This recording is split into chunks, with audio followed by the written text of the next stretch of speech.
Stefanik. Thank you, Mr. Chairman.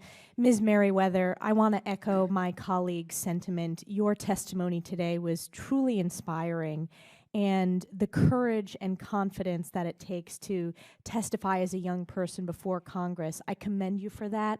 I also commend you for your advocacy in ensuring that everyone who's listening to this hearing today understands that achieving a high quality education can truly change your life. So thank you for sharing that empowered story. I wanted to ask you a question. You talked about small class size, additional teacher help, whether it was with your times tables or your reading comprehension, educating you as a whole person beyond just academic rigor. Can you give a little bit more detail what it was like transitioning from your first experience in school to the private school that you attended and what some of those differences were? Most definitely.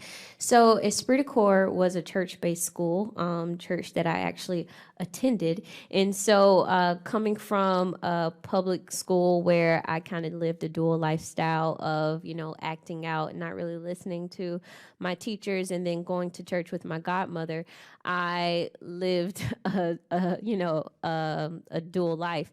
And so going to Esprit de Corps and actually having most of the people that went to the church work at Esprit de Corps, it was very different for me and kind of a culture shock because I was not used to having those two worlds collide. And so by me having that experience, I actually was kind of forced innately to behave myself. And so that transition was very different for me personally, but it paid off because the acting in the beginning became a lifestyle, and I actually wanted to learn, and I actually wanted to better myself as an individual.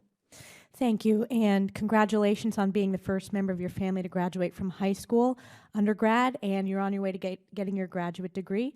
And thank you to your godmother for encouraging you to achieve the highest quality education that was available to you.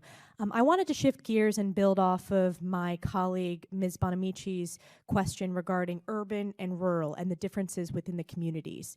I represent a rural district in upstate New York, and I want to get your ideas, Mr. Robinson, on how we can expand educational choices in rural communities, because the model is different for upstate New York than New York City.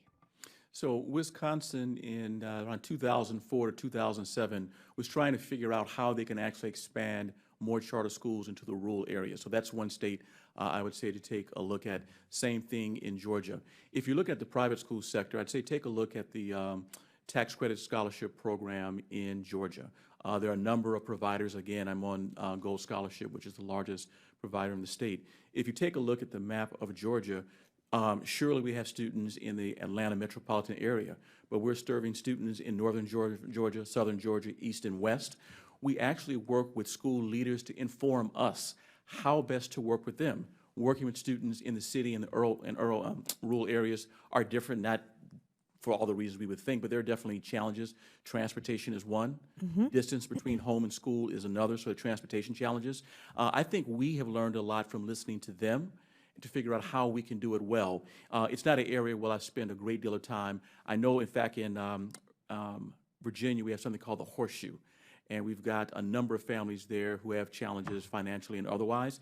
But the community college system, which I would say is one of the best in the nation, they're actually partnering with rural communities, high schools and others, to make sure that adults receive either GEDs, degrees, or actually can go to community college for support. I would take a look at the Virginia community college system and what they're doing in the Horseshoe to make a difference with rural families. Thank you for that. And does technology play a role in how that model may differ? So we live in the world of Google Hangouts, of a tech-based society, and I think there's opportunities to modernize how we educate our children using those technological tools. I wanted to hear if that's part of your thinking in terms of expanding opportunities in rural communities. So there were at least 9 rural school systems in Virginia who decided not to apply to, I think it was National Science Foundation as individuals for a grant. They applied together. I believe they received $2 million, and that was to create to use technology for their students in rural Virginia, most of their parents without passports, to have conversations with students in other countries, opening the door of idea and getting to the idea of citizenship. So that's one example. Thank you very much. I yield back.